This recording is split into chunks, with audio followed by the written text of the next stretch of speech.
السلام عليكم ورحمة الله. بسم الله الرحمن الرحيم.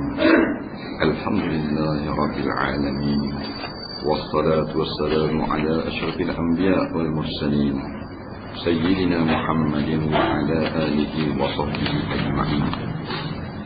سبحانك لا علم لنا إلا ما علمتنا إنك أنت العليم الحكيم. ولا حول ولا قوة إلا بالله العلي العظيم. Sambung ke surat berapa? Ya?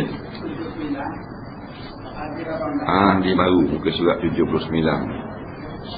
Qala al-mu'allif rahimahullahu ta'ala wa nafa'na wa iyyakum bi'ulumihi fid dharain amin ya rabbal alamin. Kata pengarang rahimahullahu ta'ala,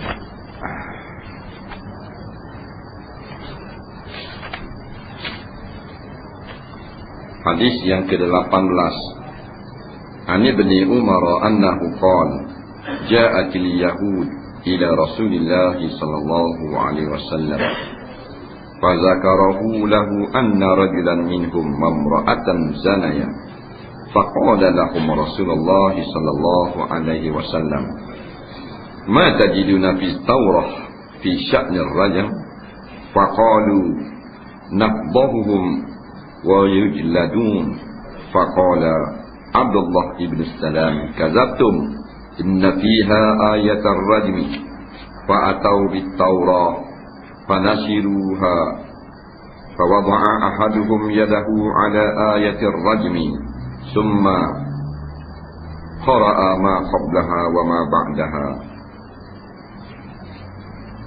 faqala lahu Abdullah ibn Salam irfa' yadaka farafa'a yadahu fa'idha fiha ayatul rajmi faqalu sadaqa ya Muhammadun fiha ayatul rajmi fa'amara bihima Rasulullah sallallahu alaihi wasallam farujima faqala ibn Umar fara'aitu ar-rajula yahni 'ala al-mar'ati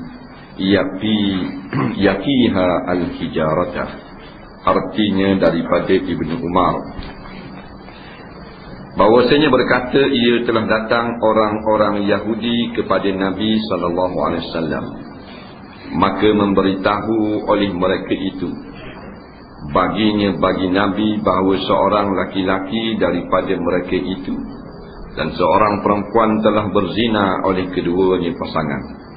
Maka bersabda Nabi SAW, apa yang mendapati oleh kamu sekalian dalam Taurat pada hukum rejam? Maka berkata mereka itu, kami mempermalukan akan mereka itu dan dipukul mereka itu. Maka berkata Abdullah bin Salam, telah dusta oleh kamu sekalian bahwasanya padanya Taurat ada ayat rejam. Maka membawa datang mereka itu dengan Taurat, maka membuka mereka itu akan kitab Taurat, maka meletak oleh seorang daripada mereka itu akan tangannya di atas ayat rejam, maka membaca ia seorang akan barang yang sebelumnya ayat dan barang yang selepasnya ayat. Maka berkata baginya orang tersebut oleh Abdullah bin Salam, angkat akan tanganmu. Maka mengangkat ia lelaki akan tangannya, maka tiba-tiba padanya pada tangan ada ayat rejam. Maka berkata mereka itu, benarlah ya Rasulullah, padanya Taurat ada ayat rejam. Maka menyuruh Nabi dengan keduanya yang berzina oleh Rasulullah SAW, maka direjam akan keduanya yang berzina. Maka berkata Ibnu Umar, maka telah melihat olehku akan yang laki-laki menundukkan diri atas yang perempuan, melindungi olehnya laki-laki akan batu itu. Hadis ini ada dikeluarkan juga oleh Bukhari dan Muslim, yang selain daripada Imam Malik, diriwayat oleh Imam Bukhari dan Muslim. Maknanya hadis ni hadis sahih. Dalam sahih bagi keduanya, sahih Bukhari dan sahih Muslim. Dan ada juga dikeluarkan oleh Abu Daud dan Tirmizi dan Ibnu Majah dan Ahmad dan lainnya dengan jalan yang bermacam-macam. Jadi cerita malam ni cerita tentang hukum hudud ke atas jenayah zina. Satu hari ceritanya Abdullah bin Umar. Abdullah bin Umar ni anak Sayyidina Umar lah. ayah dia Dana Menteri lah. Anak Dana Menteri cerita hadis ni. Kalau anak Dana Menteri kita kena dengar lah. Tak? Kalau anak Tok Ngulu lah turut dah. Tok Ngulu Kapung baru bagi mata cakar baru. Ni anak Sayyidina Umar. Kalau tak mau dengar kot terjun telaga kan. Anak Sayyidina Umar sahabat Nabi pula. Dia kata lagu mana? Sedang-sedang duduk bersama dengan Nabi SAW, datang orang-orang Yahudi. Hak kafir lah. Yahudi Madinah. Cerita berlaku di Madinah. Orang Yahudi masa itu duduk di bawah takluk kerajaan Islam Madinah. Mereka bayar jizyah tiap-tiap tahun. Jadi kafir zimmi. Jadi mari bila ada satu-satu kes jenayah, mari jumpa Rasulullah. Walaupun dia orang kafir. Maka mari datang tanya kepada Nabi SAW, wahai Muhammad, berlaku kes zina di kalangan kami, nak buat guana. Nabi tanya mereka, dah mu orang-orang Yahudi muduk kata beriman dengan kitab Taurat. Dan kitab Taurat kata lagu mana kalau berzina? Jawab puak-puak Yahudi, kitab Taurat kata kalau berzina, iaitu hukumannya dia arak keliling kampung, lepas tu dipukul, habis cerita. Maka kata Abdullah bin Salam bekas orang Yahudi, masuk Islam, menjadi sahabat yang baik dan rapat dengan Rasulullah. Asal orang Yahudi, pandai kitab Taurat. Jadi puak-puak Yahudi kata dalam kitab Taurat, kalau makna berzina, hak anak-anak, hak laki ada dah, hak bini ada dah, dibuat arak, buat malu saja. Lepas tu rotang, 2-3 rotang, lepas balik. Gitulah dalam kitab Taurat. Kata Abdullah bin Salam radhiyallahu anhu, sahabat Nabi, lebong. Aku reti kitab Taurat. Aku asal orang Yahudi juga. Dalam kitab Taurat ada ayat rejam. Mana boleh main-main pakai pindah-pindah hukum gini. Maka Nabi kata, wak mari kitab Taurat senang. Nabi tahu dah Abdullah bin Salam tu. Tapi wak mari kitab sebab orang ni jadi kalau bala kalau kita kata mu salah, mu tu, dah mu bakar. Wak mari bukti tu. Nabi kata, wak mari kitab Taurat sini, baca bab rejam. Maka puak-puak Yahudi pun balik berlari, dia ambil kitab Taurat, mari baca depan Nabi. Baca ayat tentang hukum orang yang berzina. Dia pun ambil tangan dia letak di atas ayat zina. Jadi tak nampak lah. Dia tekan dengan tangan.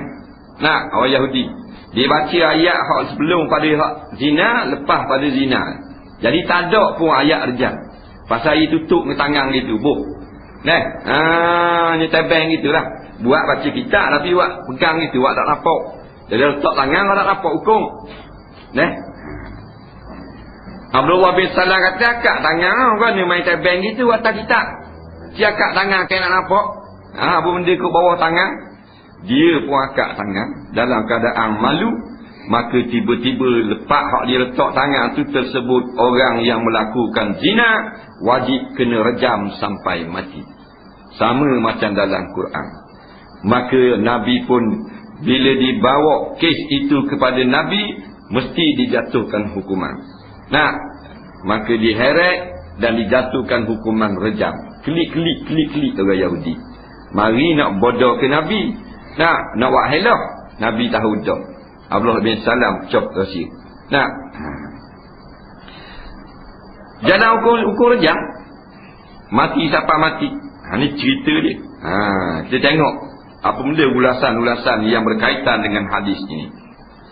Pada hadis ini, Ibnu Umar radhiyallahu anhuma menceritakan bahawa telah datang pada satu hari oleh sekumpulan orang-orang Yahudi kepada Nabi sallallahu alaihi wasallam. Yahudi ni Yahudi Bani Khaybar. Yahudi Bani Khaybar. Jadi mari berjumpa dengan Nabi sallallahu alaihi wasallam.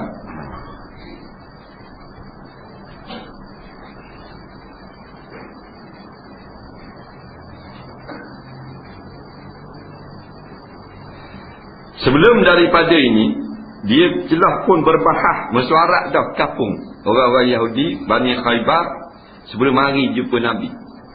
Jadi kata salah seorang daripada orang Yahudi dalam mesyuarat tu, bila berlaku kes perzinaan ni, maka dia katalah, marilah kita pergi belaka kepada Muhammad, kerana dia ini dibangkit untuk memberi keringanan kepada manusia. Boleh merengang, kau boleh runding hukum kau. Maka jikalau dia memberi fatwa kepada kita hukuman yang lain daripada rejam, kita akan terima dia. Kita terima hukum. Dan kita akan menjadikan hujah di sisi Allah Subhanahu wa ta'ala. Kata orang Yahudi. Mari kita jumpa Muhammad. Kita tanya bab zina. Kalau Muhammad hukum lain pada rejam, kita ikut. Dia nak pergi tanya orang, dia nak suruh jawab apa tu, ikut selera dia. Ni ramai nyakit ni. Tanya ustaz. Ustaz kata tak boleh. Tak betul ustaz ni. Tanya ustaz lain. Faham tak? Tak boleh juga. Lalah jumpa halal. Ni baru ustaz. Tak boleh. Mampu keras lagi. Ni pasal Yahudi. Kalau Nabi jawab hukumnya lain pada rejam, qabilna, kami akan terima. Dan kita akan jadikan apa yang Nabi hukumkan pada hari ini hujah kita di sisi Allah di padang mahsyar nanti. Maka mereka pun ramai-ramai datang kepada Nabi SAW. Masa datang ni, Nabi sedang duduk-duduk berbual-bual dengan para sahabat. Iaitu di dalam masjid. Lepas tu boleh bual dalam masjid. Boleh bual. Dah kata tak boleh geger. Dengan perkara dia wah. Nak cakap perkara dunia dalam masjid boleh. Siapa kata tak boleh? Tak boleh kuat, perlahan sahaja.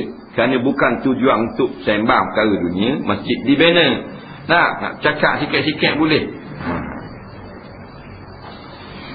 Maka datang pada Nabi SAW, dia panggil Ya Abul Qasim.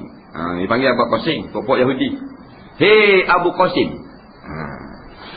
Orang Arab ni kalau anak dia nama Qasim, hak sulung, ayah dia panggil Abu Qasim, walaupun ayah nama lain. Ayah nama lain, dia panggil nama anak. Anak dia sulung nama Qasim, dia keluar Abul Qasim. Kalau anak kita hak sulung sekali nama Zaid, kita nama Mamat, orang panggil Abu Zaid. Ibrahim panggil gitu, panggil manja lah kira. Macam kita kan Pok tak, nama tak panggil Pok tak apa tak. Tapi panggil Pok tu panggil manja. Kerana tu Pok Ye. Berkata At-Tabari bahawa setengah daripada mereka itu ialah Ka'ab bin Ashraf. Ka'ab bin Ashraf ni dia JKK ya. Dia bagian jaga segala batuan, kalam-kalam apa semua. Ka'ab bin Ashraf. Dan Ka'ab bin As'ad. Ka'ab bin As'ad ni ketua cawangan. Puak-puak Bani Khaybar. Memang gangster. Memang betul sungguh.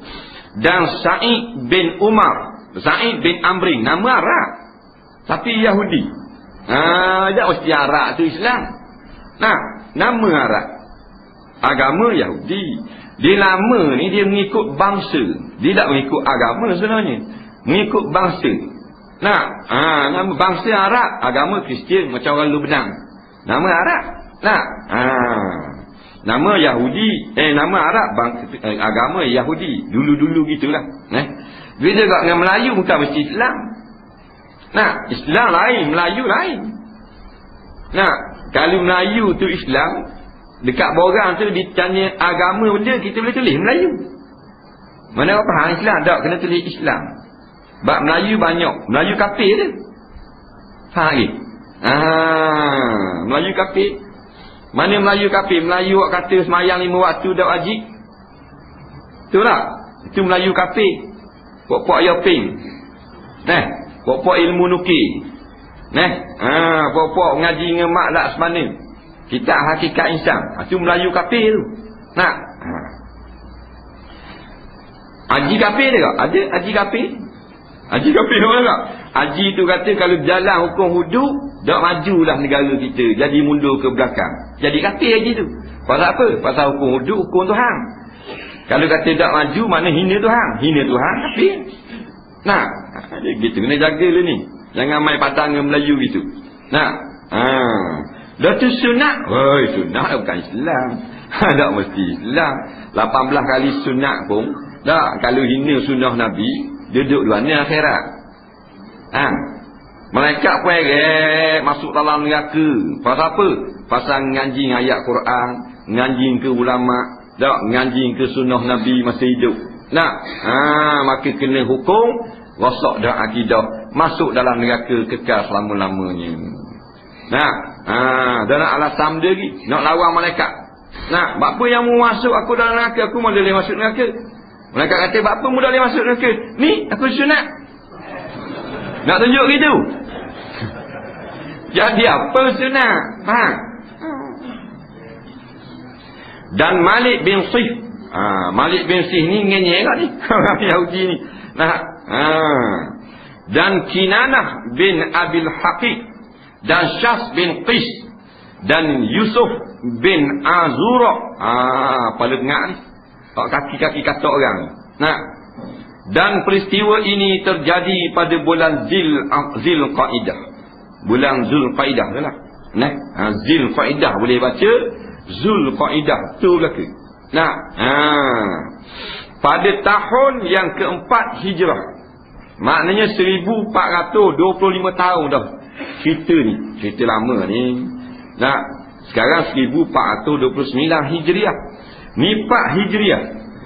Maknanya 1425 tahun berlaku. Cerita lama ni baru cerita klasik. Ni cerita klasik benda baru tiwang merah. Baru lagi tahun ni 63. Dah buat cerita tu. Ni lama ni. Maka menyebut oleh mereka itu kepada Nabi SAW bahawa seorang laki-laki dan perempuan daripada mereka itu telah berzina keduanya, laki-laki dan perempuan. Cerita zina ni cerita lama. Cerita zaman Nabi Musa ni. Cerita zaman Nabi Lut. Cerita zaman Nabi Nuh. Mula-mula orang deraka pada Allah. Tak pada zaman Nabi Nuh. Orang semua berala, orang buat maksiat. Belum pada tu, tak ada lagi semua berala. Hebat-hebat dah. Ada pembunuhan saja sebelum pada tu. Jadi siapa kelening dak habis-habis zina. Sepanjang pemerintahan Tauku Paluh menjadi penasihat kerajaan Terengganu, pada tahun awal abad yang ke-20, 3 kali berlaku perzinaan. 15 tahun. Masa zaman Sultan Zainal Abidin yang ketiga. Lening seminik 3 ekor budak puan. Nampak nyerebuh di mak rempit. Tak. Musung kepong mubuh dalam lori aku bawa dalam sterong. Ni bola misal mesin kisah seming. Ni susuk dalam guning. Ni anda hantar tong ikan. Punah jana habis budak-budak puan. Budak sekolah beranak. Saya tampak baru ni beranak. Tak kena buang sekolah, ngandung 8 bulan. Tak ada benda kita ni. Inilah bala Allah Subhanahu Wa Taala. Tuhan tak beri gunung berapi, Tuhan tak beri gempa bumi, Tuhan beri berzina habis budak-budak muda. Sekayu noh dalam roh kondong. Kita mandi lik bawah, bekas air kondong dia tu. Atas nu berjujuk-jujuk, tubik kot telah mana kot. Nak kejut tengok, kot mana pula awet yang tubik kot telah rok atas nu. Sikit tubik air, mulai ada. Blokor bukit, blokor jambu pun rembah juga awet. Habis kapung. Dulu kalau zina gini, hotel bandar. Tahu masa kita cek-cek itu tahu lah. Akhir tu juga, awal 80-an masuk sekolah. Orang kata orang zina sangat. Di hotel. Di hotel hotel bandar. Lini habis kapung. Bawah surya, mulai ada. Dalam gedung. Atas surya. Sungguh. Tengok ada elek sama. Pergi mari-mari. Mu mari ambil aku merata. Mu ambil aku atas. Pagi tu bik, petang tu bik, malam tu bik. Nak elek saja gitu. Kalau kita boleh, kita pun nak. Kena di. Betul tak? Haji guna. Anak dara umur 16 ikut sama haji malam-malam. Ajak tubik dengan motosikal. 3-4 kali tubik, jeng haji. Tubik kali pertama haji besar tu. Ngaji tak mek dah. tubik kali kedua dah maknanya. Nah, semayang jangan tinggal. Nah, tubik kali kelima je, tak ingat pula bawa kondom ni. Memang punah. Memang punah, saya cakap besar. Nah, memang berakhir, memang jadi begitu. Laki puang, akhirnya dia jadi begitu. Dia jadilah persetubuhan. Jalan haram, nama zina. Jalan halal, nama nikah. Saya cakap besar. Siapa sini boleh duduk dengan ropa comel tak, malam-malam tiap-tiap hari boleh tubik, 4 kali sehari boleh buat tubik, tapi dia boleh sabar. Syakak angan tengok. Kak tangan muka tak malu. Faham? Faham tak lagi? Sebab tu punah anak-anak muda kita. Siapa yang buat punah? Mak ayah buat punah. Jadi berzina habis. Apa pula mak ayah? Dah mak ayah tak? Betul tak? Kambing kalau gerak sikit tak balik, kita buruk ni cara lapu becek. Panggil Mina. Anak dok kambing. Nama Mina. Tak? Takutnya ambil dah orang. Dan anak puan dah adik dah apa? Pukul 11 malam duk main pandang kat lagi. Pukul 12 malam ada di cengring. Dah gitu teruk pun. Berkata Ibn al-Arabi dalam tafsir, bermula nama perempuan itu ialah Busrah. Dia popular ni cerita ni. Nama Busrah. Maka berkata Nabi SAW kepada mereka itu, apa yang kamu dapati dalam kitab Taurat berkenaan hukum zina itu? Dan mubari ni nak minta aku beri hukuman. Dan ni ahli kitab, mu orang Yahudi ada kitab, Nabi Musa turun kitab, mu duk suruh sangat ikut Nabi Musa. Kitab Taurat kata guana dalam bab zina ni.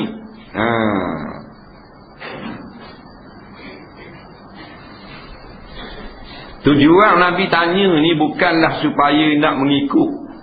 Nabi nak ikut. Bila dia jawab gitu, Nabi ikut. Bukan juga kerana Nabi ni tak tahu hukum. Cuma nak melazimkan bahawa mereka kena terimalah apa yang ada di dalam kitab mereka itu sendiri, sebagaimana apa yang ada di dalam Al-Quran bagi umat-umat yang akan datang. Nabi tanya bukan kerana Nabi tak tahu hukum zina. Nabi tahu dah. Nabi tanya pula bukan kerana nak ikut jawapan yang telah diberi. Nabi cerak belaka dah. Nabi beritahu supaya nak khabar kepada manusia hukuman-hukuman yang berkaitan dengan hudud. Tak usah pakai buah mulut orang. Kena ikut kitab yang turun daripada langit. Ni sekarang ni pakat tolak hukum hudud. Kalau haji dengan haji-haji duduklah api neraka. Hajah dengan hajah-hajah pun celup tepung kau kat dia. Mu mustaq ke, mu mufti ke, mu qadi, mu ketua imam sah, mu ngaji masjid, ngaji pondok. Mu tak kira siapa pun, esko, presiden, josbuh ke, tolak hukum yang ada dalam Quran, balik awal, dulu kini selamanya. 4 kali sunat lagi tak jadi apa. Pasal hukum Quran. Jangan main-main. Hukum manusia boleh buat gunting. Boleh pindah.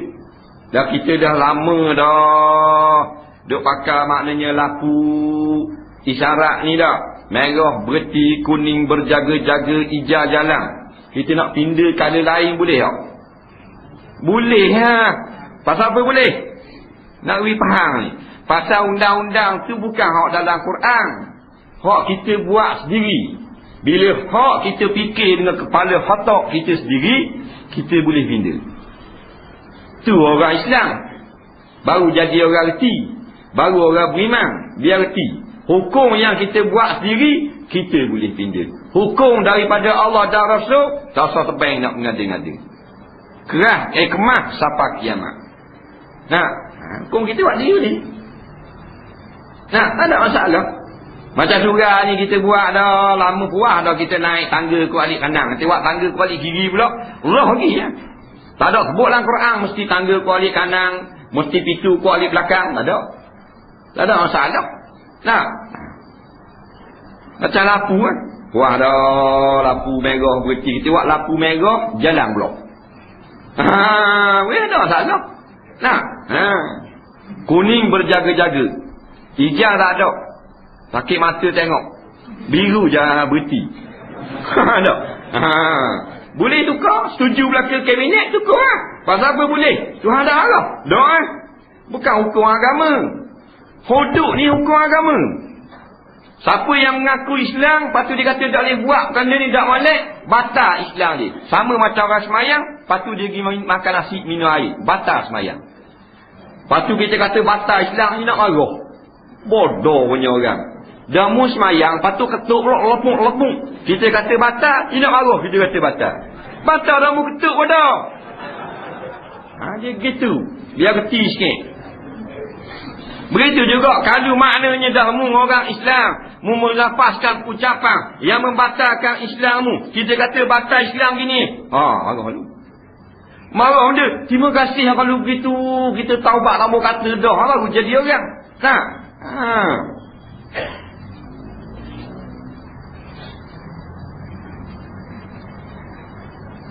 Jadi Nabi tanya ni benda dalam kitab Taurat bukan kerana Nabi tak tahu hukum. Nabi nak ajar kita bahawasanya hukum-hukum yang tertentu yang ada dalam kitab jangan tebang main.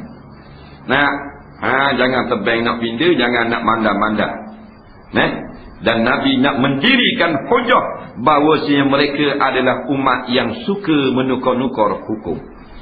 Kalau orang Yahudi yang bernabikan Musa alaihissalam menolak hukum hudud dalam kitab Taurat, masuk api neraka, maka umat Islam akhir zaman ni tolak hukum hudud dalam Quran, masuk dua ni. Masuk surga tak? Masuk neraka. Faham baik, tak kira siapa-siapa. Politik tu hal politik. Agama jangan main-main. Mu dalam bab ni mu tak apa, aku bab rakri, aku orang hijau, aku orang biru, tu kepandamu. Bak nak cari makan ketara. Tapi dalam bak hukum Quran, jangan main-main. Aku kena ikut Quran. Aku kena ikut sunnah. Siapa-siapa pun kalau lain pada sunnah, walaupun pemimpin yang paling besar, aku tak mau ikut. Pasal pelik pada sunnah. Dalam bak cari makan, aku carilah dengarmu. Dalam bak mu terjun dalam lubang bewok, aku tak mau masuk. Leni turut belaka. Nak makan punya pasal. Boleh mata cakur sutih, suka sangat. Pada kita dengar. Mungkin gambar nak tak? Betul tak? Nak? Jangan pergi surah tu. Tak pergi surah. Boleh hulu cakur, mata tak boleh lagi. Dah mata bila? Mata pas ngundi. Dah sini hulu saja mana? Katok kepala mulu. Siapa gitu semua. Maka menjawab oleh mereka itu, kami bukakan keaiban mereka itu dan kami pukul akan mereka itu. Yakni tiada kami dapati dalam Taurat itu hukum rejam. Kata puak-puak kepala pengat, puak-puak Yahudi yang mari ni, bila Nabi kata dalam kitab Taurat hukum gua ni, Nabi nak kena tu. Dalam Taurat dia jawab lain. Dia kata Taurat tak ada rejam-rejam. Dalam Taurat kata berarak gitulah. Coteng muka dengan arang wak raung. Tak daripada bala pulih surah ni, siapa pasok kat asal minggu tu, pusing balik kot lewang. Habis lah balik rumah. Reka macam ni. Dina 500 riyal. Kalau buat 150. Pelik-pelik aku ambil dua ni. Reka hak benda ada hudud, kita reka hak lain, maka kita adalah orang zalim. Orang zalim jadi celup tepung akhirat ini. Duduk dalam kuali api neraka. Tak kira mu siapa-siapa. Kalau dengan bapak masjid tolak Quran, Tuhan selalah api neraka. Dah kalau pok-pok orang dekat buruk, tak? Bih lagi. Tak ada malu sikit. Keturunan bangsawan Abu Lahab, Abu Jahal, Quraisy keturunan Tok Said, putih selepuk, tumit merah. Jangan main Abu Lahab. Hebat keturunan Rasulullah, tapi tolak Islam, duduk dalam api.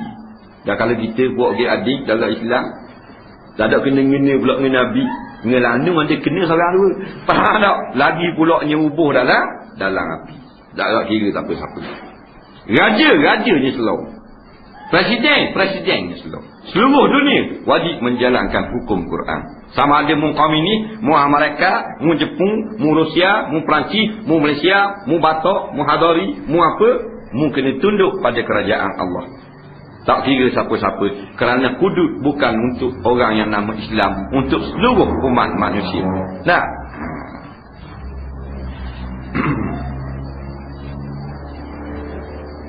maka berkata Abdullah bin Salam jawab. Abdullah bin Salam ni dia orang Israel lah. Dia orang-orang Bani Israel. Abdullah bin Salam masuk Islam.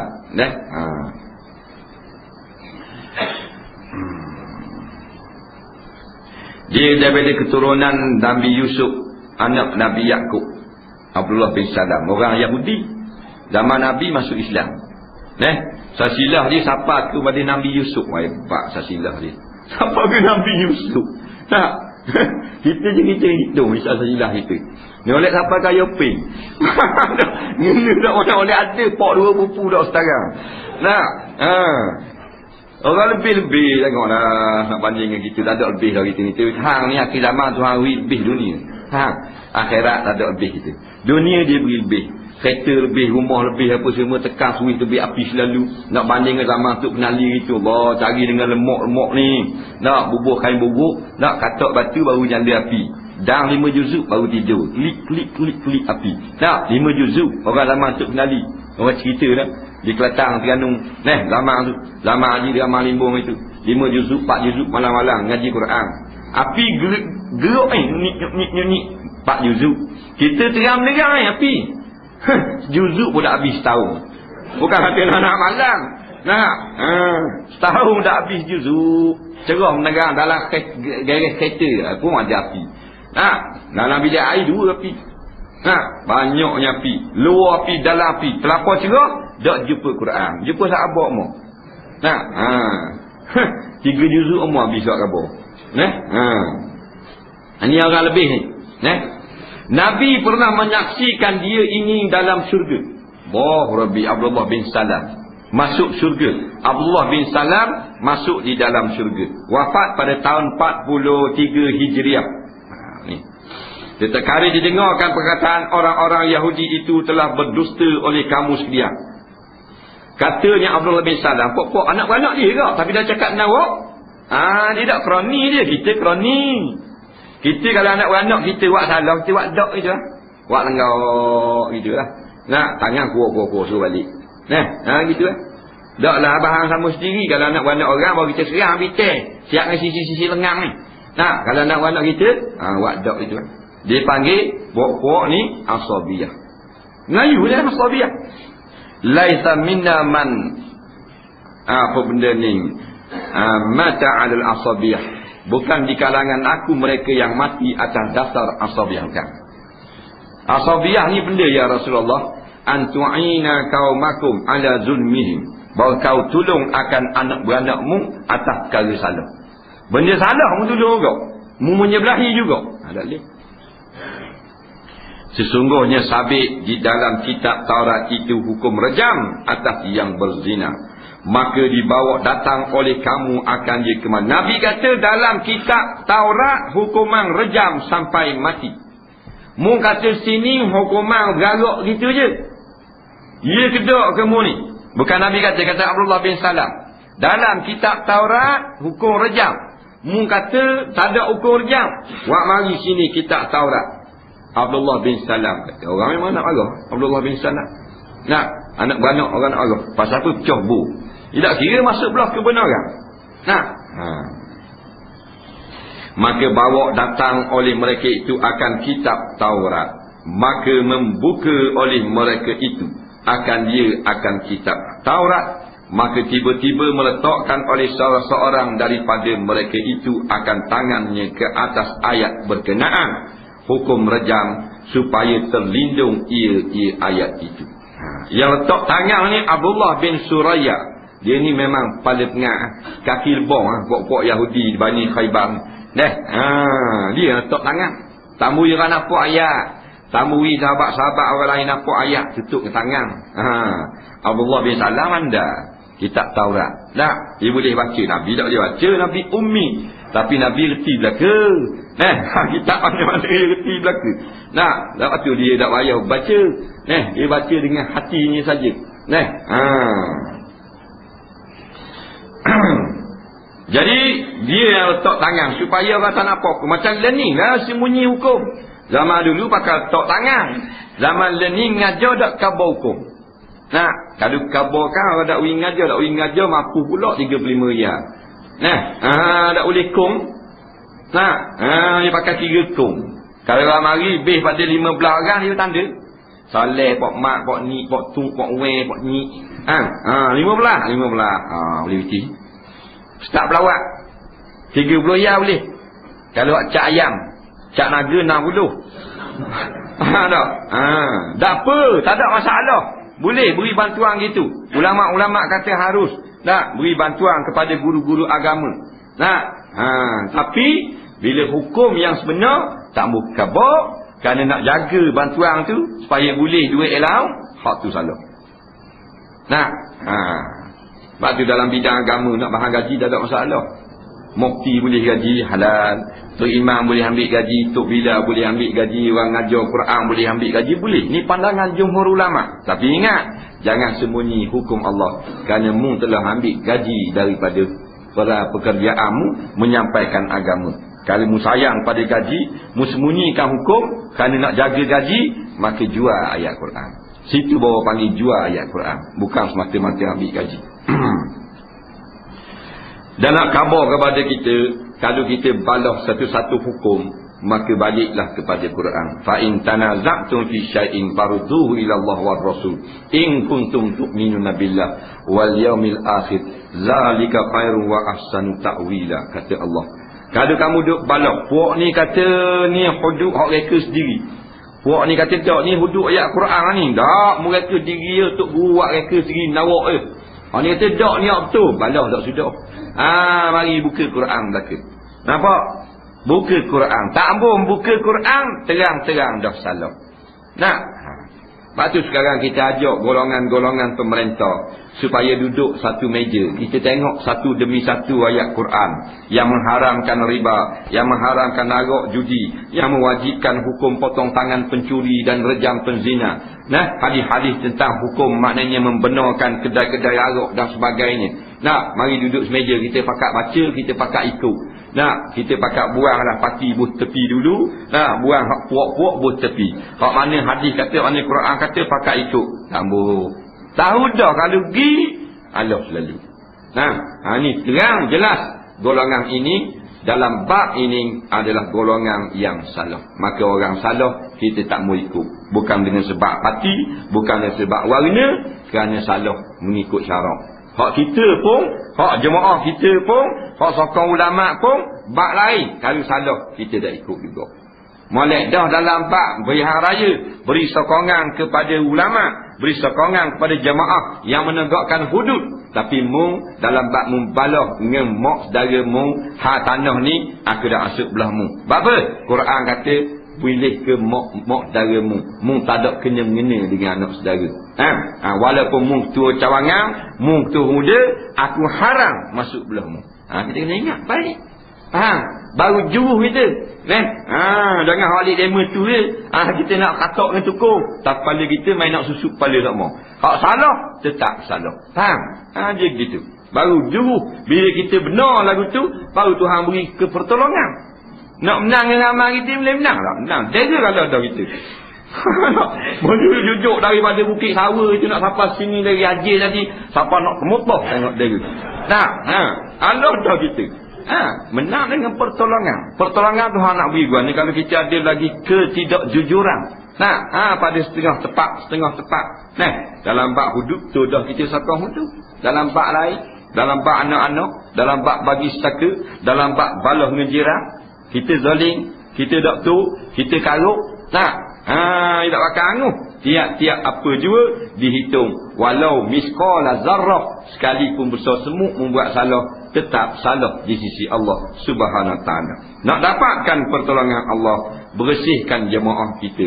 Bermula daripada waqaddimu li anfusikum. Masing-masing diri bersih.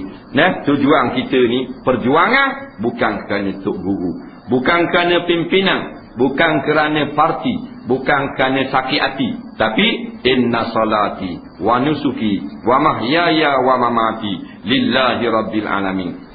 Ibadat aku, semayang aku, semulai aku, haji aku, puasa aku, baca Quran aku, mengaji aku, tok imam aku bang aku, hidup aku, dunia aku ni, perjuangan aku begitu begini, mati aku pun lillah, kerana Allah semata-mata, la siwahu, bukan untuk lain daripada Allah subhanahu wa ta'ala. Kalau benar lillah, kalau kita sikit pun Tuhan akan beri kemenangan kepada kita. Tahan lagi.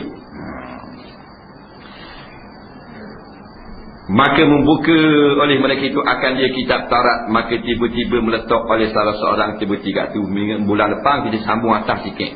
Kita ulang balik, maka berkata Abdullah bin Salam start kat tu atas balik. Kita ada banyak soalan.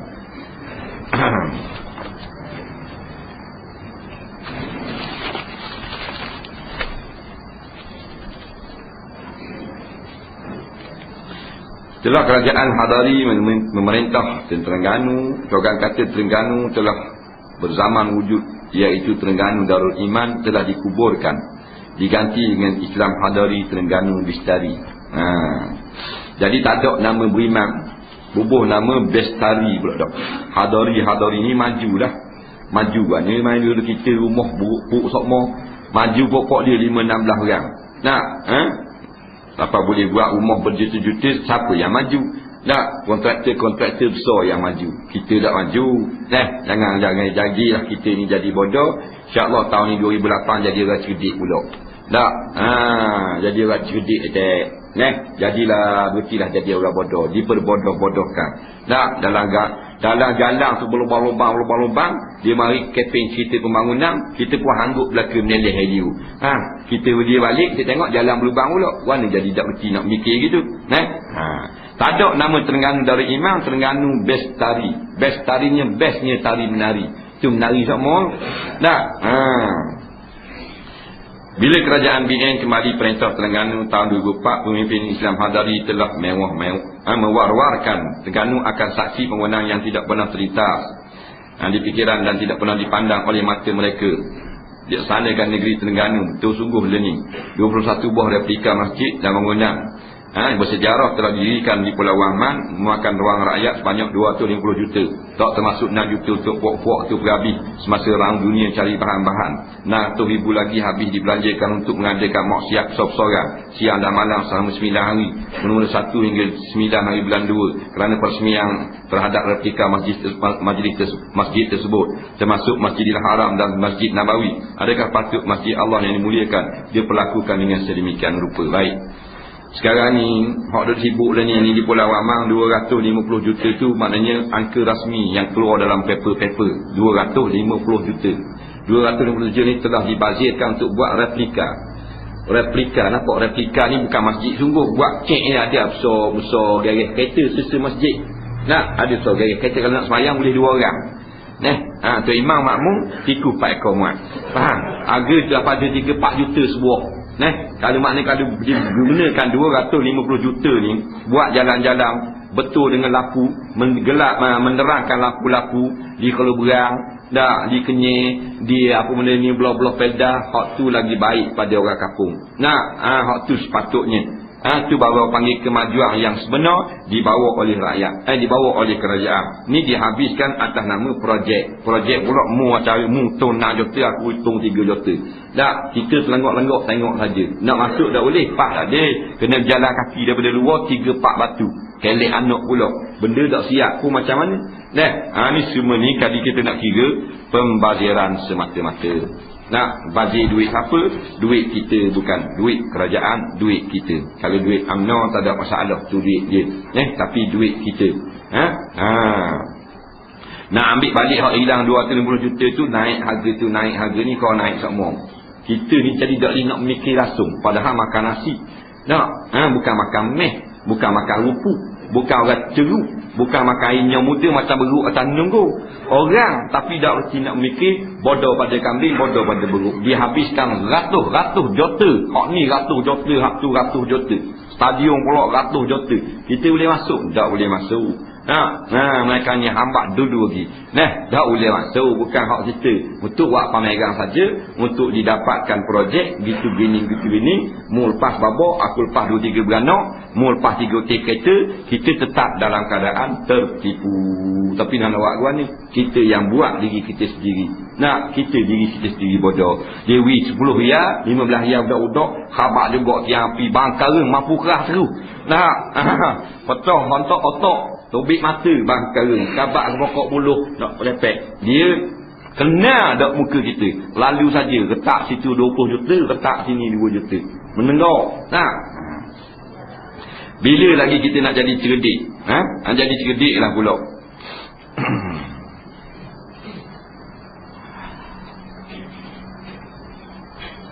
Jadi cadangan kerajaan untuk menurunkan harga petrol boleh menyebabkan negara ini menjadi muflis. Adakah adil untuk mengatakan bahawa parti Barisan Rakyat Mayoritas Negara akan jadi bankrupt muflis kerana nak turun harga minyak? Sedangkan kerajaan BN kalau menang pilihan raya akan tetap naik harga minyak.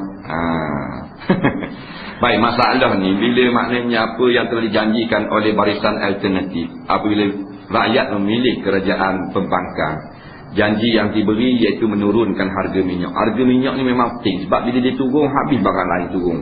Bawang, lada, ikan turun belaka. Minyaknya pun turun pasal hal pengangkutan ni, minyak kenderaan. Bila pengangkutan tu naik harga, kena naik habislah benda lain.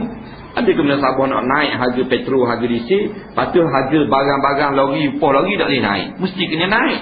Dah harga minyak naik.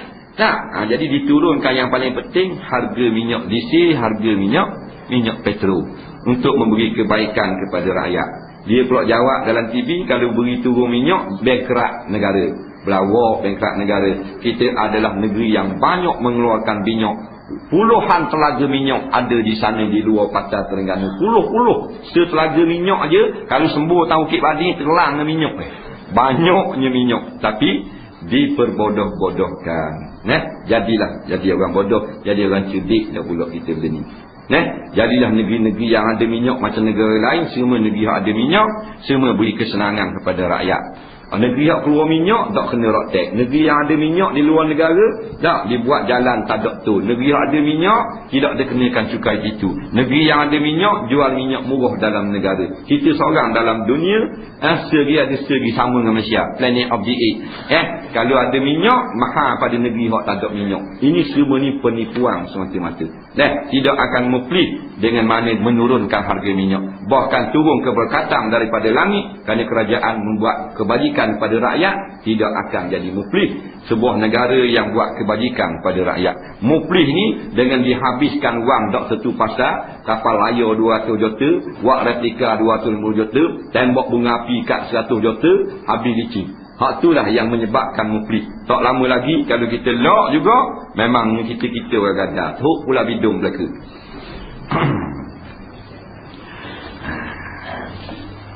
Dalam edisi siasah, Dr. Mahathir menyeru rakyat supaya menolak BN dalam pilihan raya ke-12 akan datang kerana pelbagai penyimpangan yang timbul. Banyak sangat dah. Dr. Mahathir kau berkali ikan bodoh. Dah tapi nak kata gua ni. Ya ni. Buaya kotak ada dah. Buaya kotak suruh kepala rendang apa yang bodoh rendang. Rakyat ni tak tahu mana. Tak tahu taraf fikiran dia lagu mana. Makcik nak air kotak. Boleh? Buang kain tinggal dalam je. Joget makcik. Jangan main. Orang Melayu. Bodoh je orang Melayu ni. Jangan marah. Nak buat ni. Bodoh sungguh. Tak cerdik langsung. Tak macam orang Filipina. Macam orang Singapura. Macam orang Thailand cerdik kok. Tak. Bodoh-bodoh sangat. Mari joget lepas tu orang habis. Kita tengok orang main kampung Hadari. Duduk dana ni. Duduk kenyai. Tengok juga. Tengok. Di rumah dia tu tak pergi orang ngajar kat rumah. Nak betul akidah apa yang ada? Ada. Nak masuk pak batu jalan kaki dukung anak. Anak pula lengah pula mak, anak pula dukung mak. Tak boleh masuk dalam. Yang boleh masuk orang sofa belaka. Hak kereta sofa. Rung akak gig. Kita rakyat jelata tengok ni nitik dia. Jalan kaki pak batu, tubik pak batu, lapar batu. Sama dengan kalau berang jalan siapa tak sikit pada haji. Nak bodoh ke cerdik. Kata bodoh kata cerdik aku pula. Apa pendapat berkenaan makmum yang bawa telefon dah berbunyi ketika sedang solat? Batulah masalah berbunyi sedang solat ni makruh. Hukumnya makruh. Tapi kalau kita tahu dah memang lagu tu mengganggu orang, kita sengaja buat bunyi juga, hukumnya haram. Hukumnya haram. Sebab itulah sebaik-baiknya buat dak bersuara. Bawa tak ada masalah. Dia menjadi keperluan akhir zaman. Lalu kita penting juga. Tengah-tengah semayang, lepas semayang tak payah balik. Nak ada hal mustahak. Tapi ingatlah, sebab tu banyak sekali di surah di masjid ditulis situ, matikan telefon bimbit. Dia nak semayang kan? Jangan buat bunyi lagu tu. Pendapat berkenaan mereka yang memakai kopiah tapi rambut harapan keluar, tak ada masalah. Tak ada masalah. Nak pakai rambut keluar ke rambut masuk dalam, tak ada masalah. Pakai kopiah ni dikira satu sunnah Nabi SAW. Menampakkan dahi ni, katanya ulama-ulama, menampakkan rambut ada setengah dari tanda tawaduk. Sebab tu setengah-setengah orang di Sudan, dia pakai serban, dia pakai gitu. Rambut dia tu big gini. Dia rambut. Dia pakai serban besar tapi tu big belaka rambut gini. Tidak sama dengan pokok kotar, pokok Yaman dia pakai serban atas dahi. Tu apa rambut? Buat atas dahi gitu. Nak semayang dia akak gitu pula. Nak semayang. Kalau pokok Sudan dia semayang gini dah. Memang nampak kepala gini. Pokok Iran nampak kepala tadi. Tidak akal gini macam kita pakai gini kan. Haji baru balik Mekah. Kilas kali hitam kilas dia bang gitu bang. Begak tu. Ada pandang dapat rambut-rambut ni. Yang tak boleh tu beg ekor kat belakang. Pakai ekor, pakai subang. Apa beza antara pakai songkok dan kopiah? Mana satulah afdal dan sunnah. Sunnah nabinya iaitu pakai songkok atau pakai serban. Qalang surah dan imamah. Hak lain bukan sunnah. Pakai topi harus, pakai songkok harus. Tapi kalau musuh-musuh Islam, orang jahat, orang apa suka pakai songkok pesen gitu, kita jangan tiru songkok gitu. Kerana Nabi marah tiru. Kalau ustaz-ustaz pula tak layak pakai lah. Ustaz-ustaz, orang kerja bagian agama, bagian imam, tak boleh lah pakai sokok. Kerana dia kerja bagian agama. Nak pakai sokok ni, gawat takbir, gawat bank boleh pakai sokok. Pakai sokok hitam, baju kuk. Sabah lah dia. Ni tu imam ustaz pakai sokok. Muka jadi macam gekek, macam tikus jadi muka ustaz. Dah sokok tinggi. Ni taruk belakang. Kabar lah kan adab seorang mu'alim, seorang orang mengajar agama. Baju kena pakai baju gua ni. Dia ada adab dia. Ni pong ni. Tak boleh ikut anda. Kata ikut anda je tak boleh. Main ikut anda tak jadi kerja. Tak percaya suruh terapik. Kita buat baru lagi. Paham boleh mengatakan tiano, terapik atau keratik. Baju hingga. Jangan kerja dok lepis sejuk ni. Dok dah 1 kilometer berhenti. Sejuk. Tak boleh. Dia kena peraturan. Hak dia molek juga. Pakaian dia. Dia kena ada ini. Pong. Bila berlaku kematian amalan buat makan 40 hari 1 hari, biasa lakukan. Apakah amalan ini wajib lakukan, apakah hukumnya? Amalan ini bid'ah semata-mata. Kalau kita buat saja-saja kita nak buat, bukan kerana kita itikad ini adalah sunat, ini adalah mesti, tak ada salah. Tapi kalau kita fikir ini adalah kemestian, ia kewajipan, itulah ajaran salah kita pegang. Kerana ini bukan daripada sunnah. Cuma kita rasa kita nak buat, panggil orang tolong baca Quran, tolong apa, ulama kata boleh hadiah Quran pada orang yang telah mati, kita beri makan. Bukan atas dasar 1 hari, sebab tu jangan buat 1 hari. 64 hari ada biti, sikit nak buat makan, panggil orang buat makan. Minta tolong baca Quran, tahlil lebih kurang. Jangan pakai 40, jangan pakai 100. Jadi adab dah yang tidak ada pun di dalam hadis.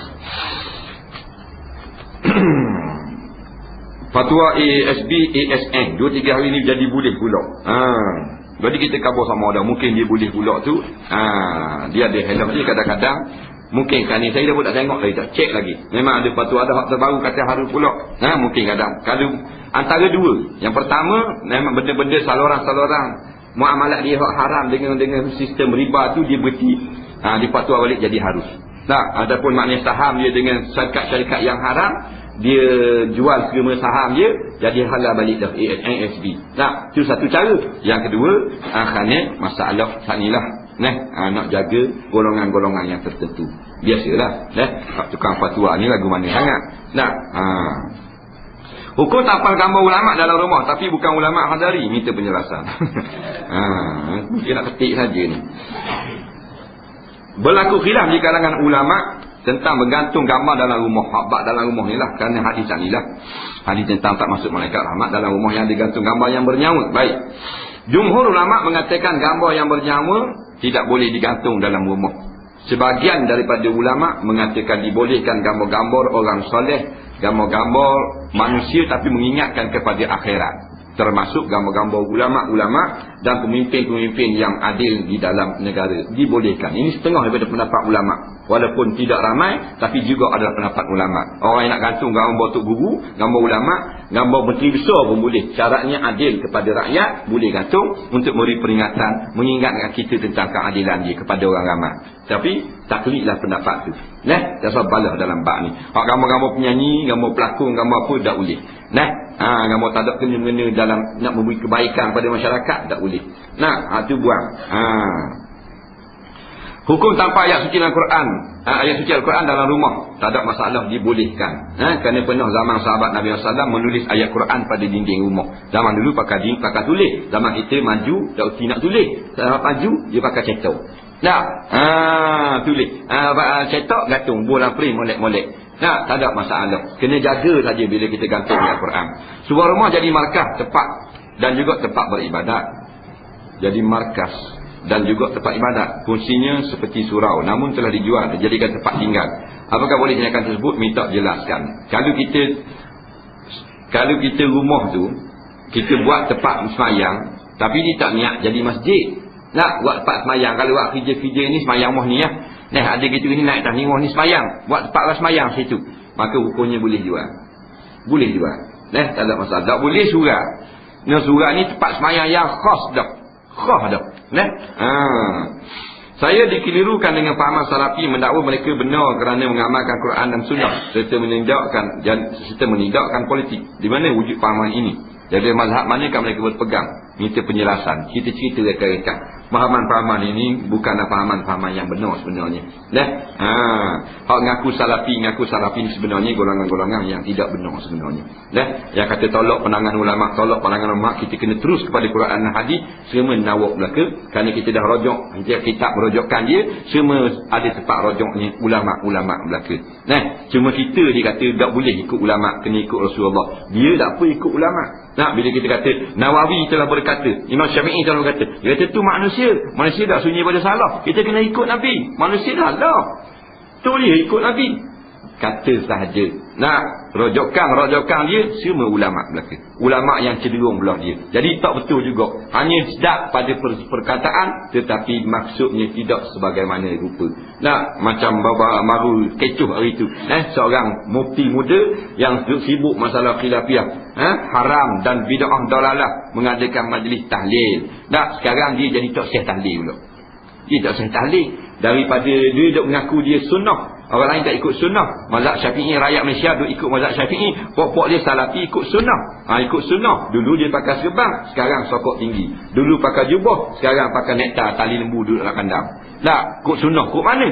Kalau mung sunnah, daripada serban hak 3 hasta jadi 8 hasta, dari 8 hasta 20 hasta, baru kau kuat sunnah. Sekarang cari makan dengan jadi memberi fatwa-fatwa yang mengarut masalah khilafiyah. Tak fatwa masalah haramnya buat kilang judi, kilang arak dan sebagainya. Tak fatwa pun tentang isteri-isteri pemimpin mendedahkan aurat di khalayak ramai. Tak berani nak fatwa tu. Jelas puak-puak ini hanyalah bermain-main dengan ayat Quran dan Sunnah untuk mencari habuan dunia. Jangan kita terpedaya.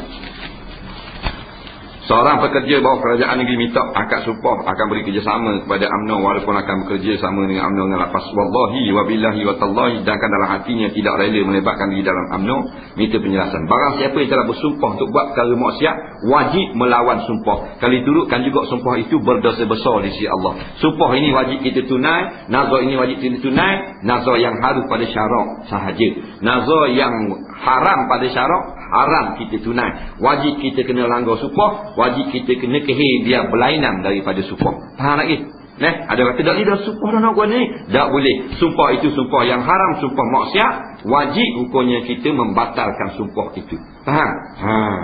Jawab gua ni beri makan 10 orang miskin. Langgar sumpah. Kata setengah ulama. Tak payah pasal sumpah maksiat, tak payah bayar kafarah sumpah. Dia gitu. Seorang pelajar sekolah rendah ingin lihat dirinya dalam permainan dan pertandingan muzik, ingin libat diri dalam permainan dan pertandingan muzik, apakah hukumnya? Tengok keadaan lah, muzik lagu mana yang nak serta tu. Kalau puak Kopang, Bukit Bading, tak ada masalah. Puak Rebana Ubi, Bukit Imam, tak ada masalah. Jangan masuk orkestra sudahlah. Jenis muzik yang mengasyikkan, akhirnya kita leka dalam muzik, walaupun setengah ulama mengatakan hukumnya masih lagi harus, tapi membawa kepada kelekaan semata-mata. Dalam keadaan kita yang telah pun begitu leka, menyertai pula muzik-muzik seperti ini, modal tak macam mana, tak gagah ilmu, tak hanya ilmu agama, hanyut dengan muzik-muzik pula. Jadi syaduz zara'i kita haramkan dulu kumpulan-kumpulan muzik seperti ini. Apakah cara untuk tambah pengetahuan agama? Kalau baca buku agama tanpa guru, maka gurunya adalah syaitan. Memang benar ini perkataan ulama-ulama. Man akhadal uluma bi ghairi syaikin fasyaitanu syaikuhu. Barang siapa yang mengambil ilmu tanpa guru, maka syaitanlah menjadi tok gurunya. Apa maksud? Maksudnya begini. Ilmu yang belum kita pelajari, kita hanya terus berpandukan buku, itulah syaitan yang menjadi guru. Memang salah ilmu kita. Tapi kalau kita telah mendalam, kita belajar ilmu tu, katakanlah kita tidak ni duduk ngaji sangat, ilmu apa benda ni, ilmu fiqh umpamanya, ilmu bab semayang, duduk ngaji 2-3 malam dalam nada kitab. Dalam masa yang sama, kita pun beli buku-buku untuk tambah pengetahuan tentang hal semayang. Itu dibenarkan oleh syarak, kerana kita ada tempat mengaji, kita ada tempat sandaran. Yang tak boleh, tak ada guru langsung, pakai beli kitab saja. Tak usah kata bab semayang, tak usah kata bab akidah. Kalau bab pasang maknanya enjing motosikal pun memang tak jadi. Kita tak pernah buka enjing motosikal, kita tak kenal pelayan dengan tukur, sekolah bunga kita kata gastung.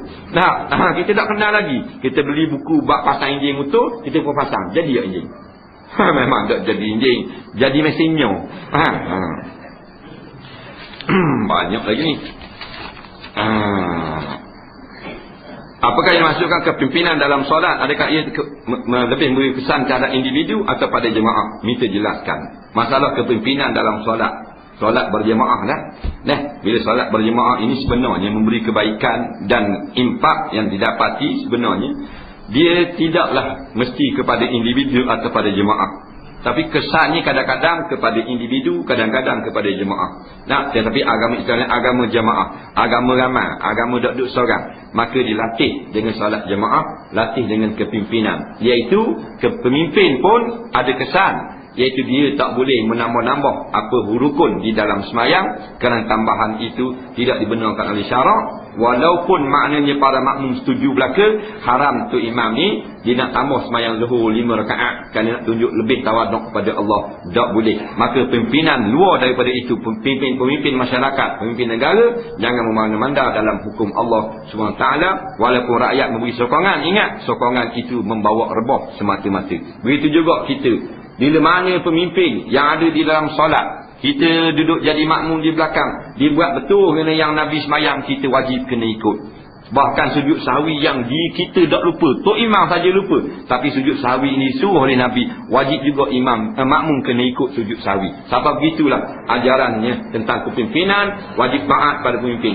Tapi ingat, kita sebagai makmum, kalau tok imam tak naik rakaat yang keempat, bahan tayat akhir dah rakaat 3 mayang sa', mesti kita kena tegar subhanallah, subhanallah. Dia tak mau naik juga, kita pun niat mufarakah.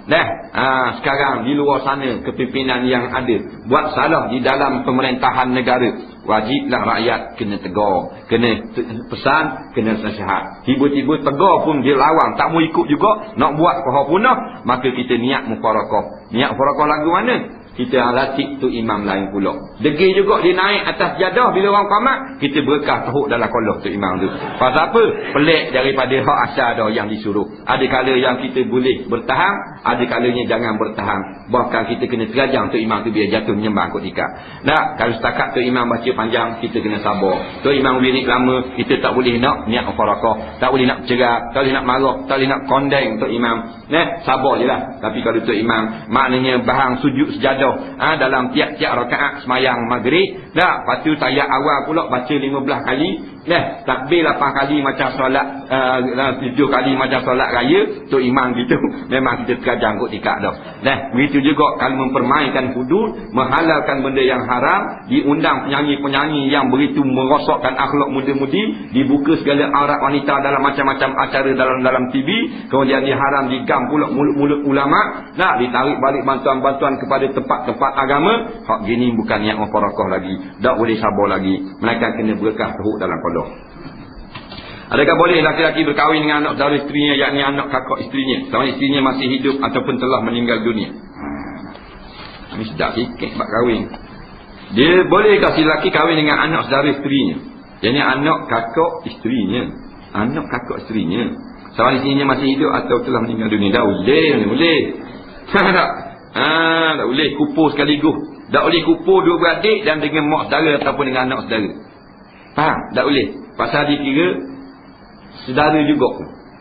Kalau kita kahwin dengan isteri kita, lepas tu kita kenal dengan anak saudara isteri kita, kita kena cerai isteri kita dulu, habis haidah dulu, baru boleh kahwin dengan anak saudara isteri kita. Faham? Kena habis haidah dulu. Tak boleh sekaligus gitu. Pakai akad nikah pula tak boleh. Wa antajma'u bainal ukhtaini, dan haram kamu himpun dua bersaudara dalam satu nikah, tak boleh. Ataupun kita nak kahwin dengan mak saudara bini kita, nak kenal dengan mak saudara bini kita, hitam mau macam orang panggil. Faham? Kita pun cerai hati kita dulu, habis haidah baru boleh kahwin dengan mak saudara bini. Faham lagi? Mana yang ganas ni? Adakah boleh solat fardu boleh kerja atas kenderaan seperti mana pilot kapal terbang yang tidak bersempatan untuk solat? Ya, boleh solat fardu atas kenderaan, boleh atas lori, boleh, tak ada masalah.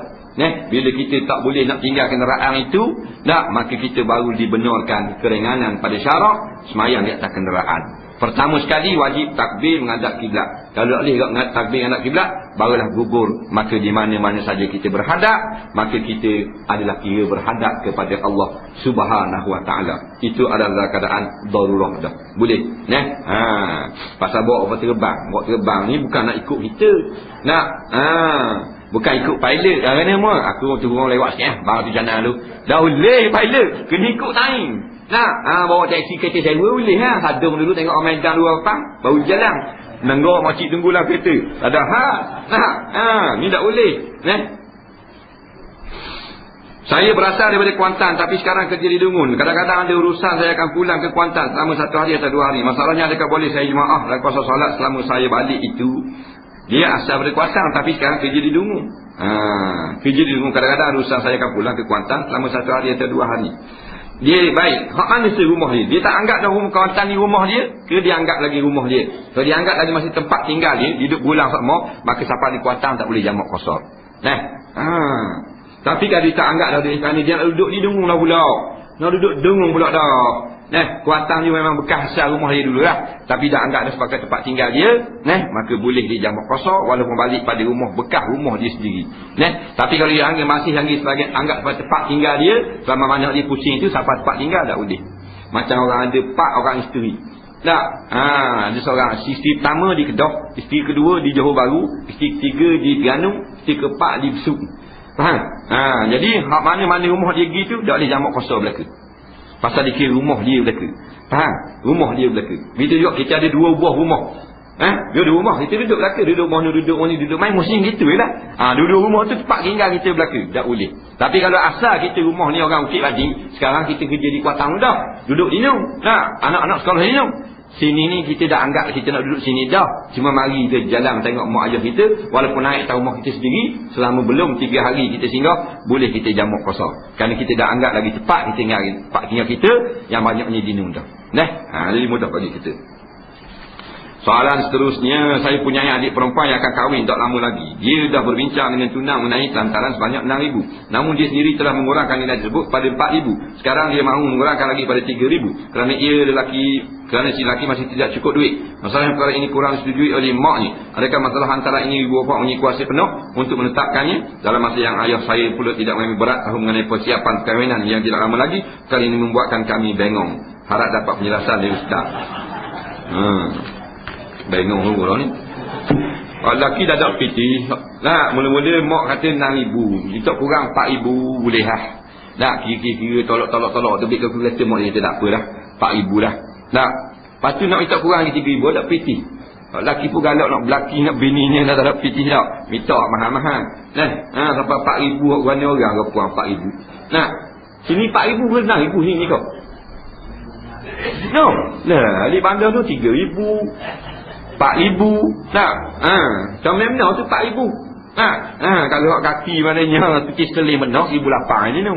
Lah, kau ni mahal ngak ni. Nah. Pandai tahan juga tu mana. Nah. Jadi dia nak tanya masalah nak letak harga ni wali. Ini hak wali, iaitu wali dengan perempuan itu sendiri. Mak tak ada kena-mena. Mak jaga ke wali debu. Tapi dia tak ayah tak mau cara. Memang sama. Kita sabut sama dah. Kalau ayah dalam bab ni tak ada batu. Tak mau cara. Kadang-kadang mahal harga mak letak. Hak puan pun tak setuju. Sampai 8,000 tak. Sial ke candung suami dia. Kalau harga suami dia kerja. Benda kerja dengan atas surat gitu. Ada air kotak-kotak tu. Kutip plastik-plastik juga kalau berat. Dah gerak saya dah. Ada 8,000. Kalau kita tanya ayah kata, tidak berani kau. Ayah tu golok pinggang mak mak. Tak berani kau. Tanya mak dia lah apa-apa. Tengoknya ayah. Mu punya kan hak wali. Dia yang akan jadi wali nikah. Dia yang berhak. Yang Nabi katakan jangan mahalkan belanja ni tuju pada wali. Tahan ni. Ayah mati toki tak ada adik-beradik. Mak dah dia kata apa? Dah nak nikah juga 3,000 ayah setuju dah. Hukumnya sah, tak ada masalah. Dia bukan syarat sah nikah ni. Masalah nak ada muafakat antara mas kahwin. Antara dua pihak tentang mas kahwin. Takut jadi perbalahan. Tapi mak penasihat saja. Tak salah bengong-bengong. Yang bengong ni mak ayah tak mau cara. Ustaz ada kata kita boleh gendong awet dalam suatu keadaan selain tempat gelap. Dekat mana lagi boleh?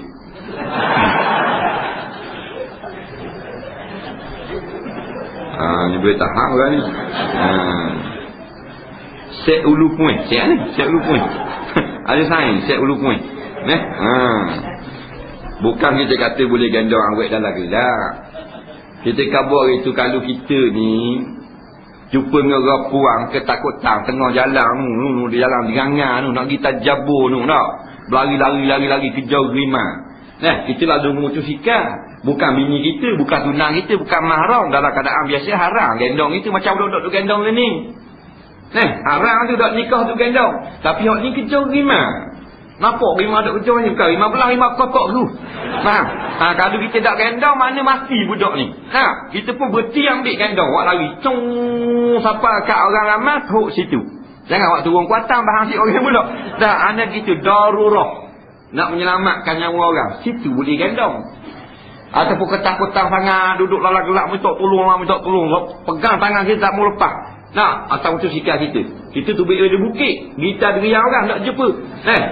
Maknanya jumpa dengan dia boleh juga bawa kalau ketakutan dalam gelap. Waktu baik kat cerah letak situ. Itu maksudnya. Dia tanya ni lain pada pak gelap kat ni boleh gendong. Ni nak gendong. Kira nak munah saja mu. Galak dia. InsyaAllah lah kita bertemu di bulan hadapan dipanjangkan umur insyaAllah. Bismillahirrahmanirrahim. Alhamdulillahirabbil alamin. Wassalatu wassalamu ala asyrafil anbiya'i wal mursalin sayyidina Muhammadin wa ala alihi wa sahbihi ajma'in. Allahumma anfa'na bima 'allamtana wa 'allimna bima yanfa'una rabbana zidna 'ilma. Rabbana atina fid dunya hasanah wa fil akhirati hasanah wa qina 'adzabannar. Wa sallallahu sayyidina Muhammadin wa ala alihi wa sahbihi wasallam. Walhamdulillahirabbil alamin. Assalamu alaikum warahmatullahi